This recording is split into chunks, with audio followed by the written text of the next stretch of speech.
Ah, there it is, right there. So let me do a screen share. It used to grow wild in Vermont. Oh, wow. I imagine it must have been wild because it was off of one of the fields in a roughage area. We just wander over and pick it. Those Oh, are those are my two plants. they're huge.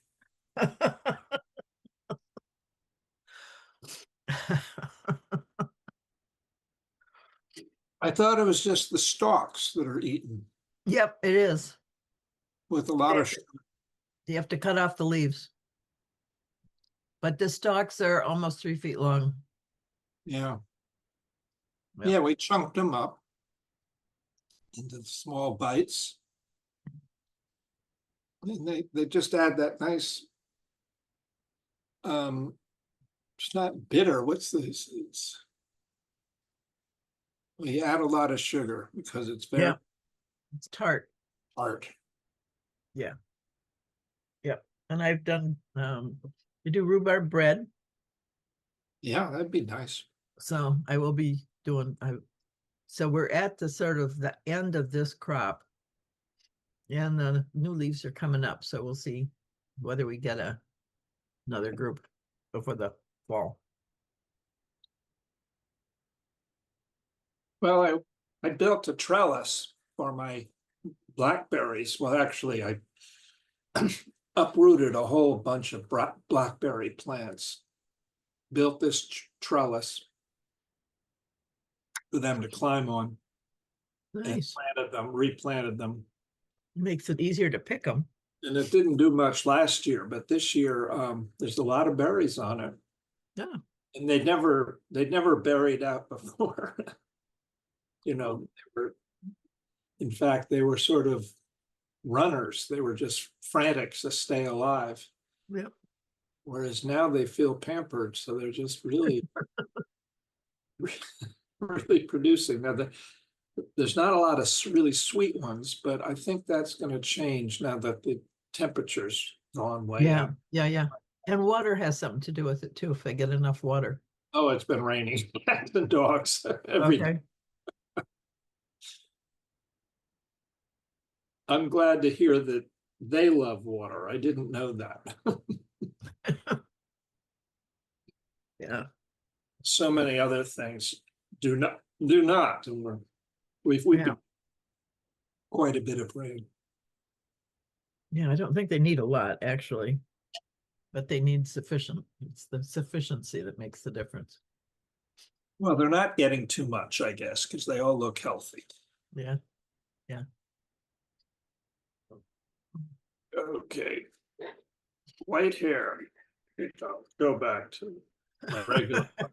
You got your overhead light on. I've got a skylight. Yeah. And because of this time of year, we're close to a month prior and close to a month after it shines directly in for a certain period of time. And then it will stop doing that, which is good.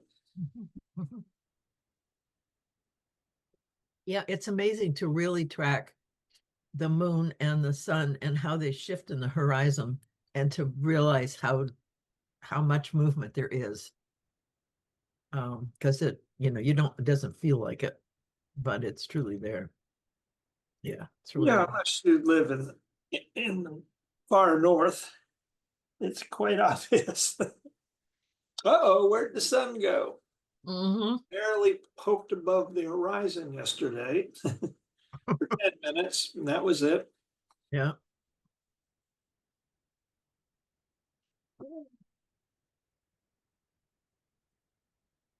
Breakfast. We have accomplished breakfast. I don't always. So Oh, it's an achievement. it's good. It's good for you. There's Terry. Hey, Terry. Hi, Terry. Just just wrangling a cat. Oh, yes, I got one of those. I got two of those. Well, our little 17-year-old, we just let her out when we go out. and Yep. Just watch her, and she's good. She's 17. Very good. 17's pretty good. Yep. She's good. She's real good. How have you been? Well, I'm still trying to figure out how I am. All right. Well, I'm sure you are doing great. Thank you. Thank you. Yes, Yeah. that's great. Oh, thanks. Thank you. Yeah. Yeah, yeah. So where are you in California? No, I'm in Spokane, Washington. Oh, that's right. So, Yeah. yeah, It's a very pretty part of the world. it is. It is. Yeah. Spokane's actually really, it's a lovely little city because we have a very big river that runs through it, the Spokane River. Ah, And it is quite an impressive river. We have a little dam to do hydroelectric stuff with, and so there's a hydroelectric power plant there. But the rest of the river is fairly free, and so it's really nice. lovely. That's beautiful. Yeah. And we're working on cleaning it up. We've actually cleaned it up a lot, but there's still always work to do on that. Oh, yes. Yeah. But the falls, we have a big fall, so it's just lovely to be down there and in the spray and hear the roar and all of that. That is so wonderful. Now, is that more in the center of Washington? No, we're on the far east side. We're right next to Idaho. We're 20 miles from Idaho. So people drive back and forth between Idaho and Washington. So the stuff that happens in Idaho is important to Washington. Yeah. So their anti-abortion stuff is pushing a lot of folks here, that kind of thing. Yeah. Yeah. Well, hope for the best. That's for Yes. sure. All right, I've got to go feed a cat, but you guys enjoy. Okay. Okay, nice to see you. Nice to see you, Kathryn. Come on. Yeah. Well, what are you thinking about today? What am I thinking about today? I was I started the day with Humanity Rising. And the thing I love about Jim, I really, really wish I'd had somebody like him in school to talk about history, because he understands history in such a different way. And he can walk you through the word themes is what comes to mind, but that's not really, but it's how ideas are fomented in one place and expressed and then grabbed onto by others and expressed in different ways. It's just wonderful. It's just wonderful. It gives a coherence to how history happens instead of just a bunch of different things. And you can see why certain things happened. And so that was really rich this morning. It's sad.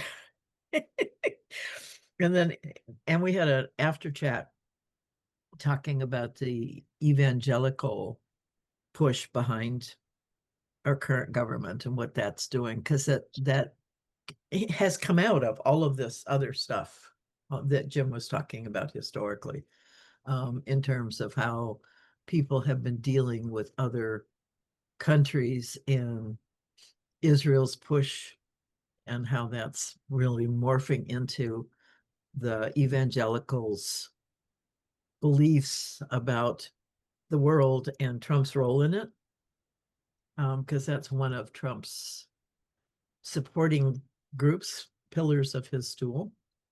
And they're telling him he can be a very special person if he really backs Israel and gets rid of everybody in the Middle East except them. And he could do it and all of that. So we'll see whether he takes that bait or not, because he's got people in his group also which are saying that's going to be a catastrophe. It's not going to go anywhere. It's going to be really horrible, like all those other things we've gotten into, Afghanistan and Vietnam and all that. That is not the way we should go. So we'll see what he does. Yeah, we'll see what he does, but he has the courage to be an isolationist which would be a good thing at this time or not. Mhm. I never thought I would agree with Steve Bannon, but there you are. Mhm. Strange bedfellows in this. Yes, indeed.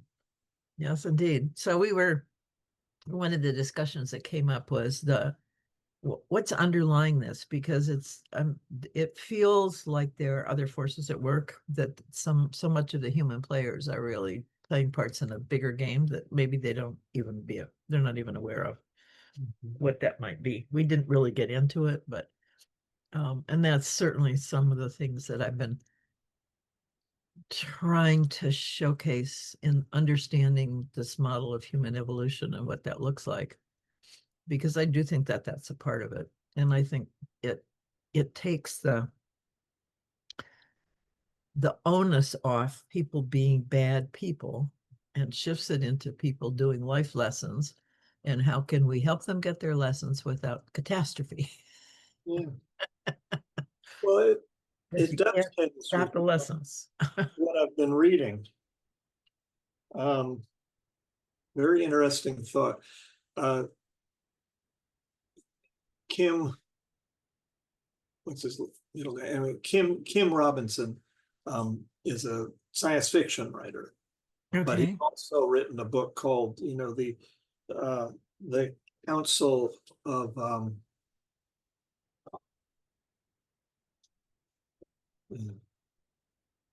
the Council for the Future, and it's a play on a UN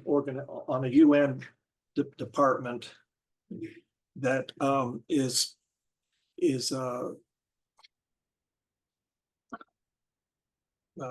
charged with creating a plan for the future, a plan for dealing with global warming, but also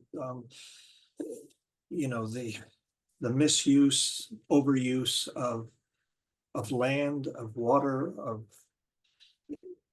resources, everything else, and he winds a story through this, that's some people involved. It's really very very interesting. Yeah. How he does that. The very personal becomes involved in this very large, quest, actually. Yeah. And that's not actually the book I'm reading now. That's his most famous book, and I think effective. But the one I'm reading now is an earlier book, and it brings up the question of, if you could live for 300 years or more, 500 years, which these characters do in the near future, how much of your life would you forget? And how would you remember your life? Or what would it mean to you in the present? Yeah. What was happening at the present time that's meaningful, that sort of sustains you when you've done so much that you've almost forgotten, completely. And so I've been thinking in terms of my own life, and there's so much in there that I've completely forgotten on a day-to-day level. I mean, you start asking me, what did you do in the 1960s, or how did you meet this person that suddenly pops up from the past? I don't know. Right. The interesting thing is, I'll sit down and write a story from that time. Mm-hmm. I've been doing that recently, and so there was this one character, Bawa Jain, who was an Indian fellow, but from the Jain religion. So Bawa, we called him Bawa. And he was greater than life. I mean, he was an amazing character. And we became friends along with some others. And, we went to Europe together to attend these conferences. And it was really wild. So I wanted to write a story. And when I really sat down with it, I'd be writing, and I'd put it aside for half an hour, and then I'd come back because I'd have a little bit of a memory, and suddenly a lot more would just stream through. So this memory thing, Kim uh, Richardson is definitely, no, his name is Robinson. definitely on the right track. That, you know, there's, it's all still there, but it doesn't play Well, a that was part. kind of my deal. If I'm going to live to be 200, I want to remember. I want to Well, keep memory. Um, and his contention is you won't. well, that's my deal. So we'll see.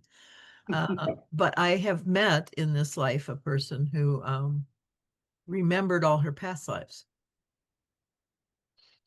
And I kind of feel that that's what it is. It's not just memory of this life. It is memory of past lives. It's remembering your experiences and beginning to see how things connect and that kind of stuff. She was a very interesting child because she did do that. She was able to do, she used to be an acupuncturist. And so she remembered her acupuncture, and she would put pins in her dogs to take care of things when she was just a baby, basically, because she remembered how to do that. Well, that's interesting. I don't relate to that. Hasn't happened. However, and I do think this is comparable. People will talk to me about carpentry, you know, which I used to do professionally. I mean, I did a lot of it. Yeah. And people will quiz me on what you do here, what do you do there, and I have a hard time remembering. But put me a hammer in my hands in the situation at hand, and I will know exactly what to reach for and how to it all Yeah. comes back. Yeah. And I've heard musicians say the same thing. Yeah.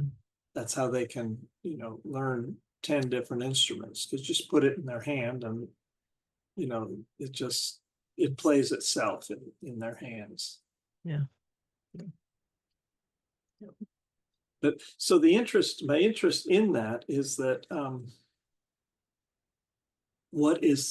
how do you make it meaningful, you know, in the current time? And so in this story that I'm talking about, it's called Ice Henge. Doesn't matter. I won't go into what the story's about because I haven't quite gotten to the point where I'm really reading what he means by that. But the main character is 300 years old and is going through what seems like a teenage, you know, turmoil in his brain about what's the meaning in his life right now. And it's very funny. I mean, I can understand how the author might have thought that would be funny. But it got my attention, because if you're not remembering exactly how you got to where you are, how do you keep, you know, creating the sense of meaning about you? Yeah. See, I don't have that perspective. I actually, how to say this? I've not been a big student of history. I love Jim's stories. I love, because it does create a sense of meaning for why things happened. And I love historical stuff, but it doesn't provide meaning for me in the present.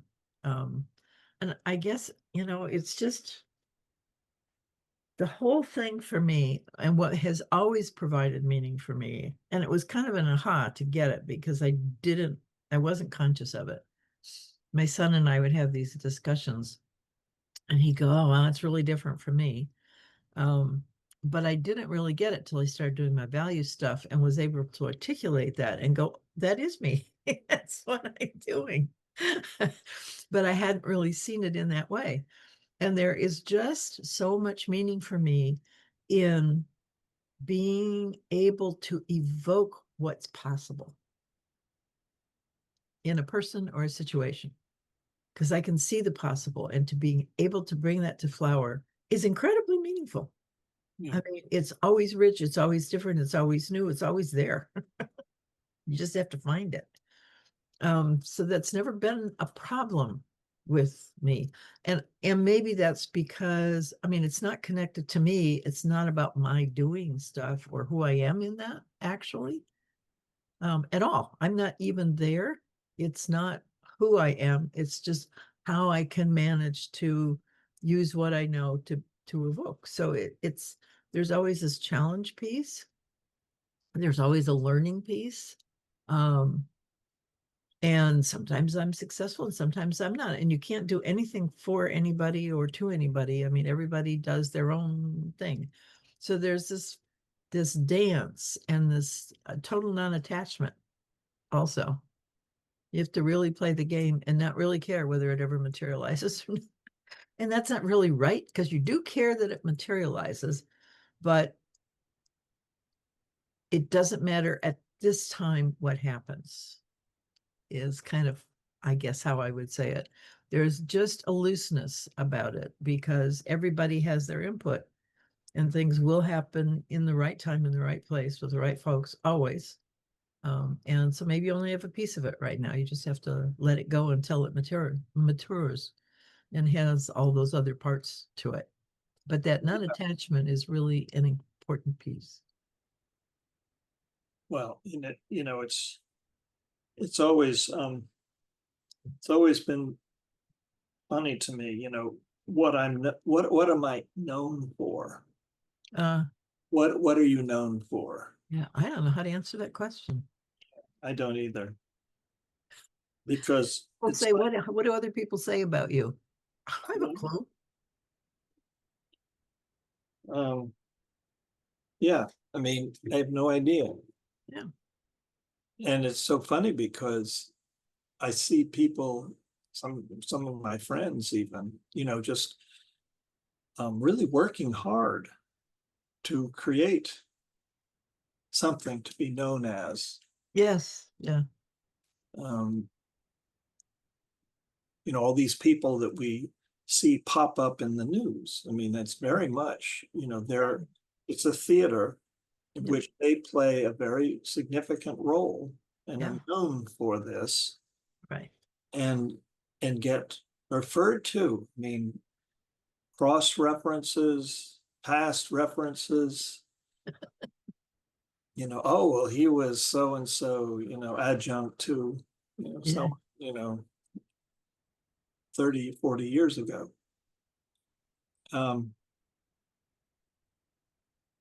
That's never made sense to me, so it never has applied. Yeah. Yeah. And I wondered if that was Yeah. why does one do that? Yeah. Or how do you do it? I mean, is it something you think about and try to develop? Yeah. I don't know. I'm going to be working with a coach, which I've wanted to do.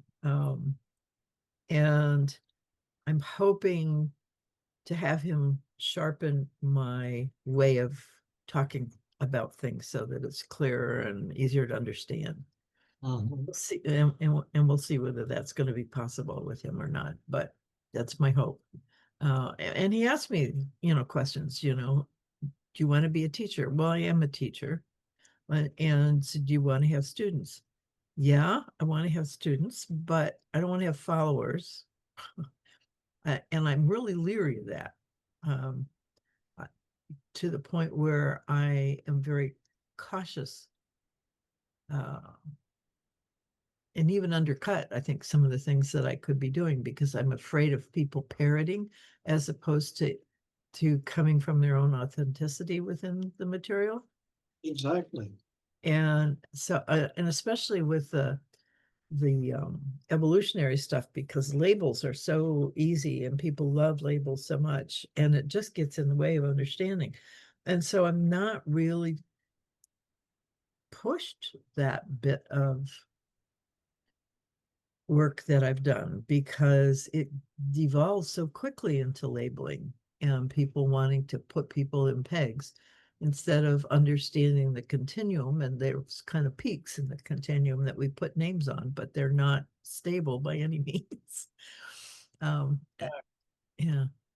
I mean, I think I am known for one thing, and that is I support people until, toward their notion of success. That's great. Yeah. And I do that for myself as well. I've never sought anyone to help me much Yeah. because I love doing it for others. And as far as my own thing, what I'm doing at that moment, I've been successful to make enough money, to Yeah. have enough substance to work with of any kind. Yeah. Yeah. Well, I've not made money on what I'm doing. I've always made money around that. Yeah. And so that's kind of one of the things that's lurking on the edges now. And I'm not quite sure. I mean, the Soil Smart is a great idea whose time has come, I think, and it's not something that I see myself doing. It's something I see myself bringing other people together to do, and then I want them to take off and do their thing, and I want to step back and do something else. So I don't see it as my thing. And so I don't want to be known for it in that way. I mean, I don't know. It's just interesting. It does get in the way, I think, of success because people read it differently. And people really want to follow somebody. They want to join with others in that kind of regard. They do. Yeah. They want success in the sense of being known. Yeah.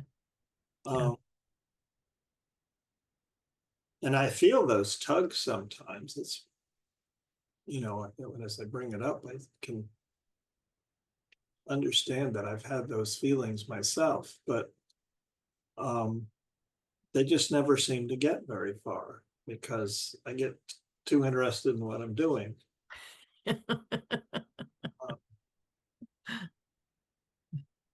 For instance, right now, my number one thing is I'm putting together a newsletter for this group. Oh, right. Right. You were talking about that. And I'd never done that before. Luckily, several of the people in this group that's coalesced around my leadership have lots of Newsletter experience. And skill. And so, and they're very, they've been helping me along. They've introduced me to ChatGPT so that I can Yeah. articles in a sense that will be, not just my form of speaking. Yeah, I don't like it, actually. Well, no, this really helped because it created, I wrote the article. Yeah. Readjusted it just enough that, well, at least the girl who was the great expert on it, she thought it was wonderful. Oh, good. So, Yeah.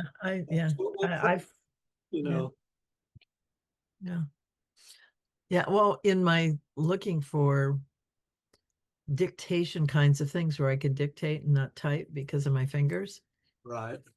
So there are a variety of them out there, and they often will take down what you say, and then the one I have, I can click buttons and AI will present it in different ways. So it can be professional, it could be more casual, it can be, I don't know, it's got a whole list of things it can be, philosophical.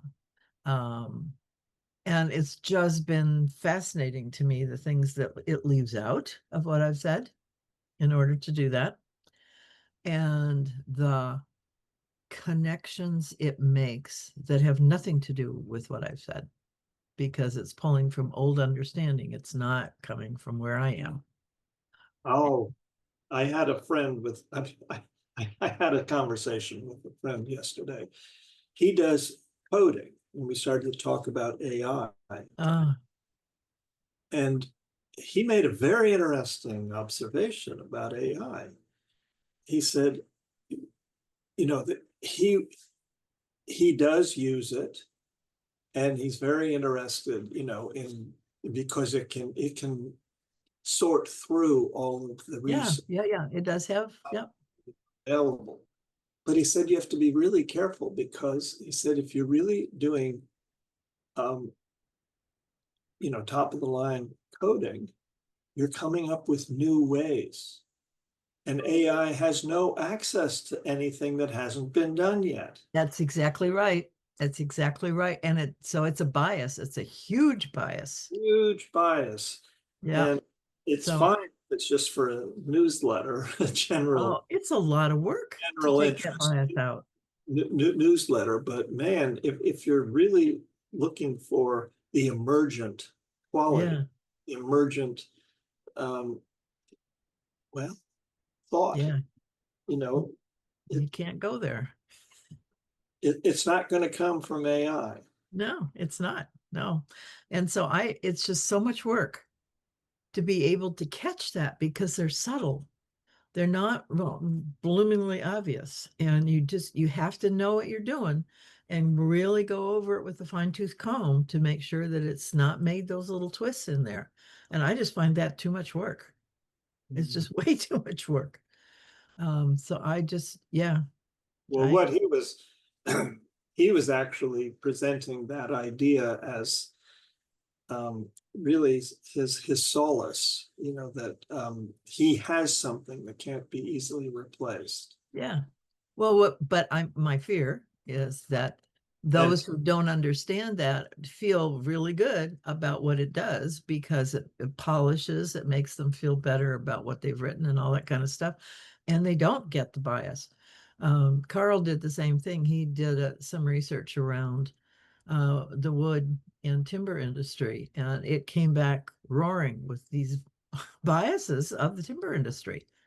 Now, if you're not aware of them, it all makes sense. It sounds good. It just, and it just cements in all that crap. So it's going to be harder to get rid of, because when you research, what you're going to get is what it's created. And well, that's not new stuff. It's not opening to new stuff at all. It's particularly all, with Soil Smart right now, because you're delving into something that people just aren't thinking about. yeah, It's very obscure yeah, if you're doing deep research. yeah, yeah. And I've always been on that edge. So it just does not, yeah, no, it's kind of like, it is just so much work to unpack all that stuff, because it's put in there so subtly. Um, and people are just playing with it like crazy, and it just makes me cringe. Just makes me cringe. Well, since we're on this tack, let me tell you a little story about what I consider perhaps my most wonderful achievement. Okay. Yes. Um, when I was living in a community, you know, an intentional community, and one day I was told to lead this group.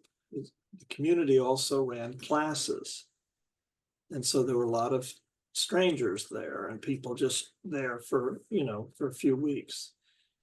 And I was told to tear down a house, because I was part of the construction and, you know, crew and the design. You know, we did all of the facilities because we were building like crazy.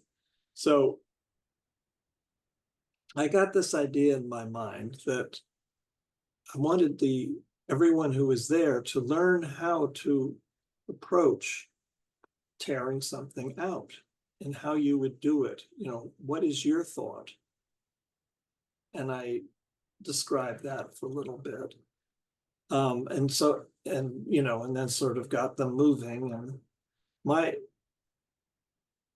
my insight was that my job was to, not to manage, but to simply witness, to be right on top of what each one was actually doing. Making sure they didn't hurt themselves was a big part of it. But the other part of it was to make sure that they understood what it was that they were pulling apart, so that they could really be amazed by how it had been put together and Yeah. why. Yeah. And so there was like 10. So there are two reasons that I knew that it really worked. We got the building down. That wasn't the reason. The main reason was that if you could have bottled the enthusiasm and excitement when we were done, the ownership. Yeah. I did this. It would have been of great weight, or in one's Big import. import. Yeah. I mean, it was a great success. And then I also knew that I'd really touched on something because I was really chastised for having done that. Oh. I mean, it was just that, people were not impressed, the other people within the construction. And but I've always remembered it very well. And when I've run my own cruise, I can do that because nobody's gonna. Right. But this was within someone else's organization, so to speak. Or there were others, and with people I didn't know, and it was so much fun. And I realized that to run the world like that, Mm-hmm. I mean, I've been attempting to do that all the way along. I mean, I was thinking this morning of how I assisted a group of people in the AIA here in town to write up a syllabus for teaching grade school kids about architecture. Oh, wow. That's fun. Tremendous success. And the reason this came to mind today was I just happened to notice that one of the young women then, I mean, she's in her 50s at least now, mid 50s, just went on and has been creating nonprofit organizations ever since to do exactly this.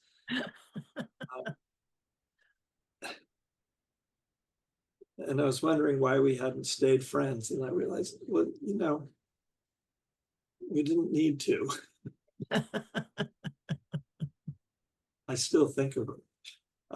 And the guy who was her chief assistant.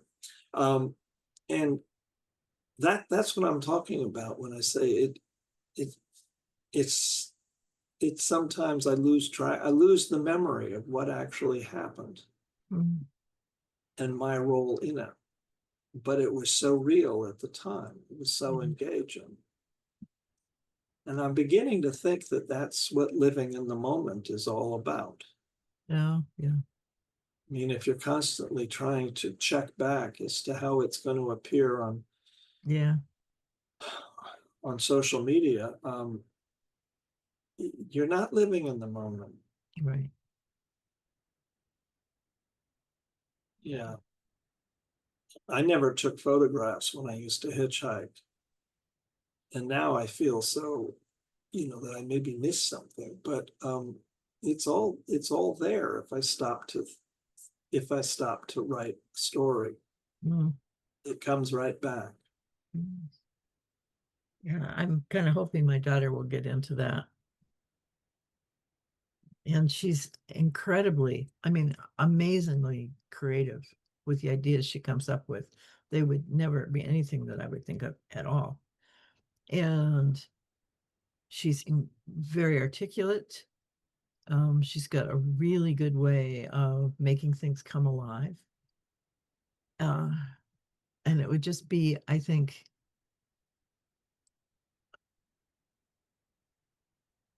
a way for her to become interested in her life in a different way. Yeah.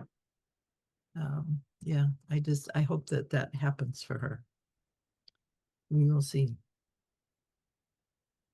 But she's got such a potential. So it would be really fun to see that happen. But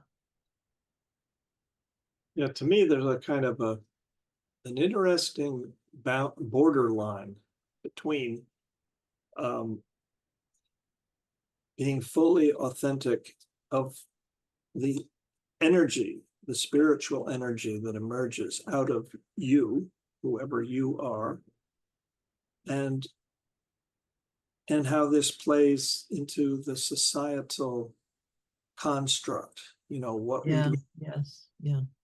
Um, and that has been a total mystery to me my entire life. Well, and I think that's something that's really playing out on the grand stage right now, because we have this really limited picture that's being painted of life and how to do things and what it's all about. And It's so limited. there's all these people who know different. And so how do you remain authentic and not get yourself killed by this other culture that's out there, which really wants to do that? If you're not one of us, then you got to be an enemy. Well, for instance, Yeah. part of the reason I haven't stayed in touch, I told you about this project that we did to create a syllabus for kids. And we actually printed it up, and the AIA took it in hand and was and it was for sale to schools to include in their curriculum. But one of the reasons that I kind of fell out of friendship with this one woman was that she's Black. She was a licensed architect, and she could not get any other work. There's like a total blockage. And I didn't know how to deal with that in myself, that these people that I knew were really good. And it was just a blockage. They could not get hired. Yeah, that used to bother me a lot. In fact, it was one of the reasons I quit the AIA. Yeah. Yeah. I mean, bias is so interesting. MIT has a online program, and I could scrounge out I need to bring that forward. Actually, I've discovered Bear, BEAR. It's an app that allows you to, in one place, put websites and JPEGs and articles and videos and all of that, and to organize them by tags and to have hierarchies of tags. So I can have forest and forest fire and forest health and forest animals, and I can find things much easier. So it's a very interesting storage system. And I kind of have lost sight of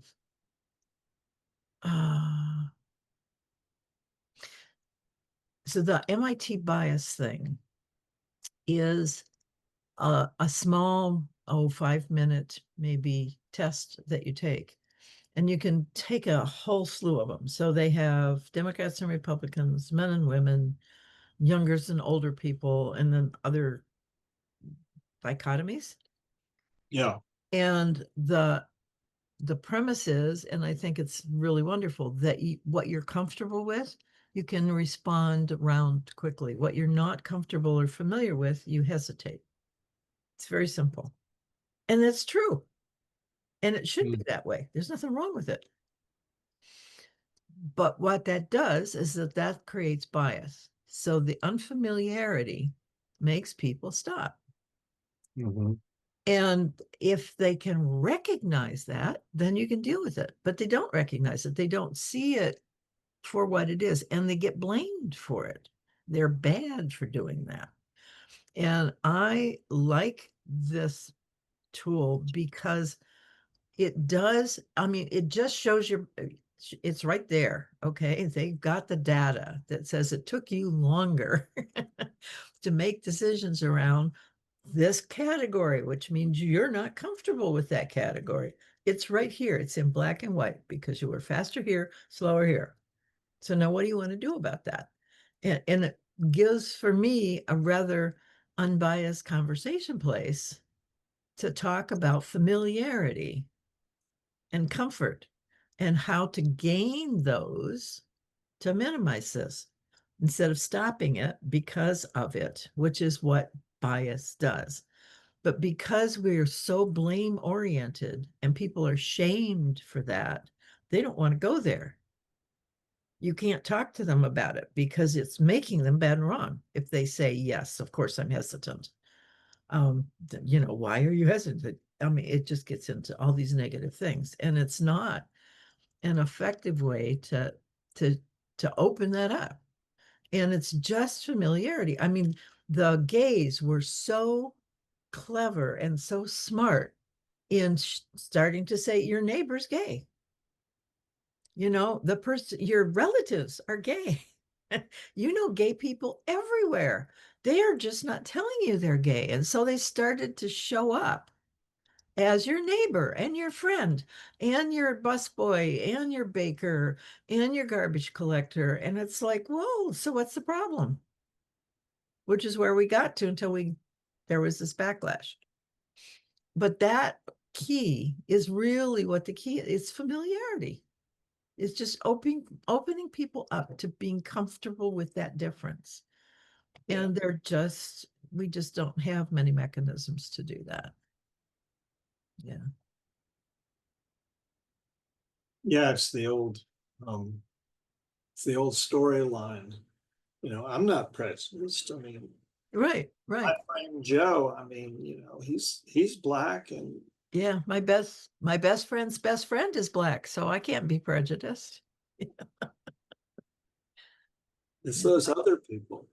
Anyway, it's Yeah. I think society is the most opaque system within which I live that I've ever found. History is a great way to, an entry point to kind of make sense of it. If you really, that's why I love to read Heather Cox Richardson. Yes. Yeah. History, her blog each day, because it just really gives a very broad overview of and she tells you exactly what happened yesterday, but then it's always put in overview perspective. And society as a whole is just begs to have some sort of clarity made of it, particularly when we talk about consumerism. I don't think most people even understand what it means to be a consumer, or how much we are absolute, ravenous consumers. Yeah. Well, and how much it fills that emptiness.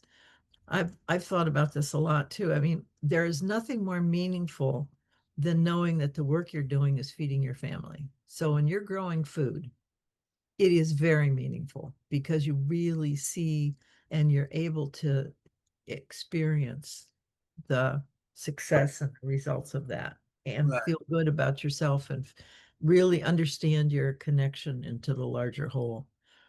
And now we've taken away all the things that people used to do to take care of themselves. We don't make our own clothes, rarely make our own food, let alone grow it. All of that stuff is done for us, and we're left looking at like, and so what am I doing here?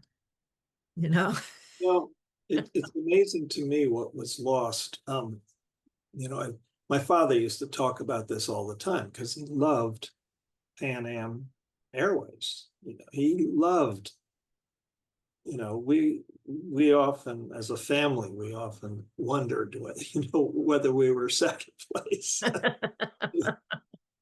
But it was an excitement. Yeah. He was on the second flight across the Pacific ever. Wasn't on the first, although his best friend Stan Musial, the pilot, flew the first one, and then he flew the second one that father was on. It's just totally exciting. I mean, that was the 30s, but that excitement carried all the way till just about before he retired.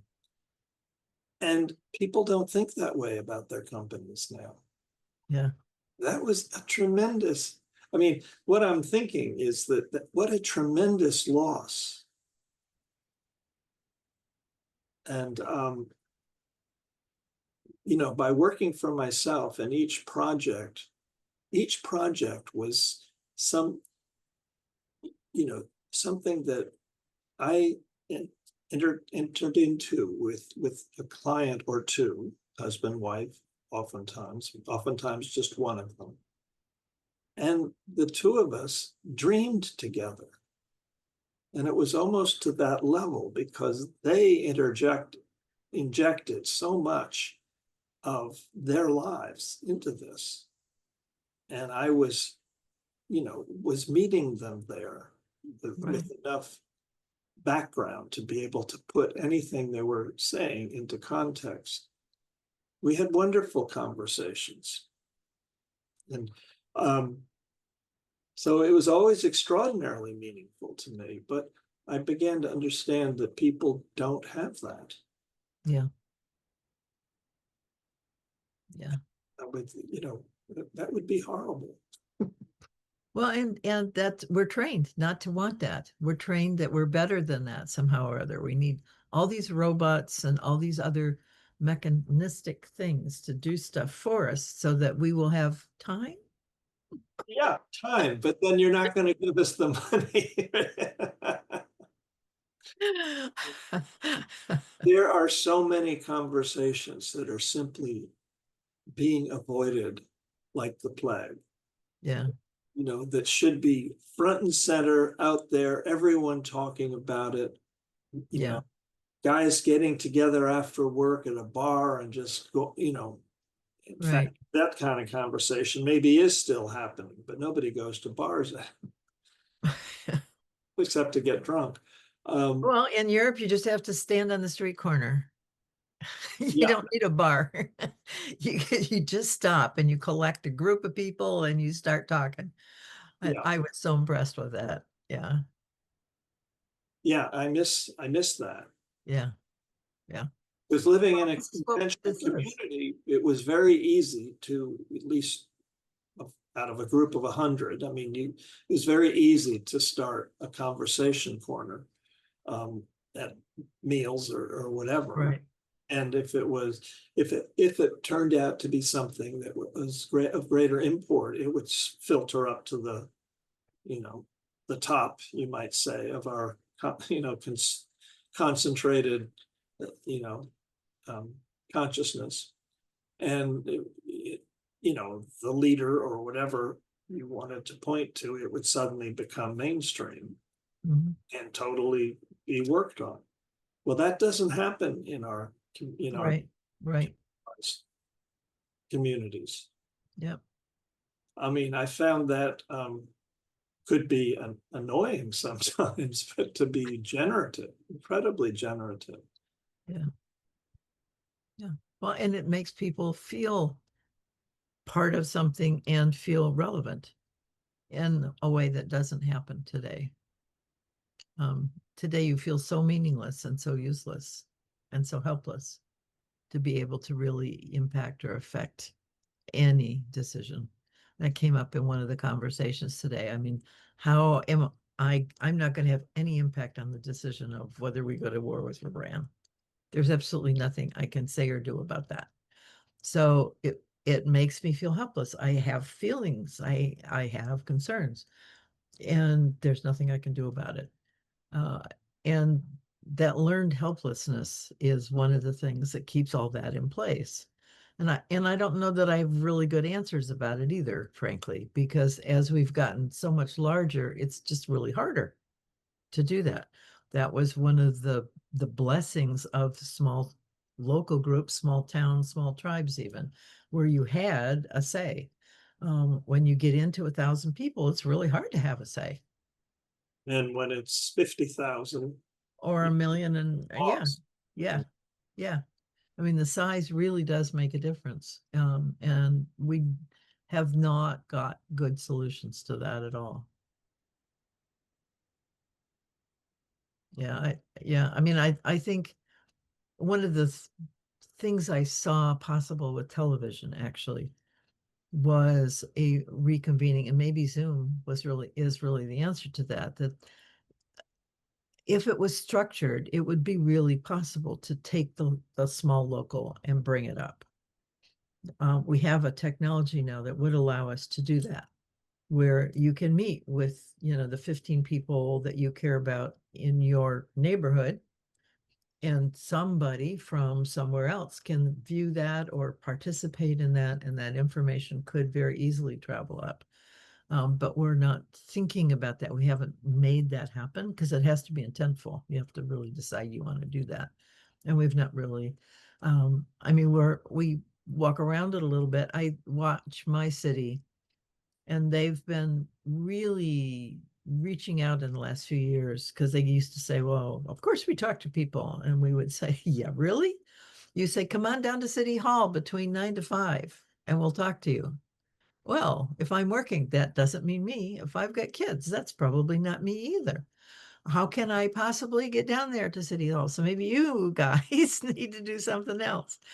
And so they've started. They create meetings in neighborhoods and invite people. Sometimes they're smaller than I would like, and they're still trying to figure out how to do the invite thing so it's broader.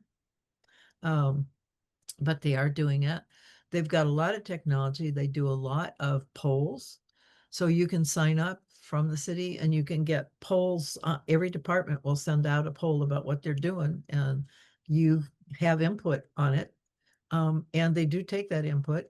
Um, we're doing a change to the comp plans, and they've had 1,700. Now, that's not great out of 200,000, but it is 1,700 people who have given input, which wouldn't have happened before. Now, our And city's doing pretty well on that in many different areas. yeah, Somehow their new, what we call the Taj Mahal, their new town hall okay, sort of got through. It's very expensive, and nobody understands how it actually got by. But other than that, there've been a lot of great discussions, yeah, that are available. yeah, yeah. Maybe And when you can I see what other people say, they have a poll where you can actually give your opinion, and then you see what other people said about it. And I think that's really valuable. And we only have one that does that, but that's the key piece, because I mean, we're all so proud of our own ideas, but when you see where they fit in the broader range and how other people are responding to that, it's useful.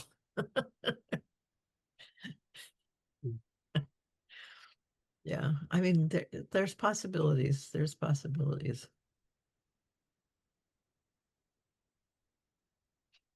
Well, hey, I got to go to an HOA meeting. Okay. So that's a little bit of governance. Yes, it is. And we're having the annual meeting on Sunday. So we're going to have a talk about how we're going to present it. Yeah. Oops. No, that's just the telemarketer. I get a lot of marketing calls. Do you? No, because I've got a screening thing. Verizon has a screening thing that screens calls, so I get very few. Oh, Yeah, they'll buzz. I can kind of notice, and then Verizon steps in and says, "Oh, probably scam," and it's gone. So I can Well, call back. this one comes out, it says telemarketer, so I don't have Oh, sort of, but it does ring. that's nice. Yeah. Okay, Okay. Good luck. get ready for that. And talk to you later. Okay. Thanks, Robert. Bye-bye. That's good.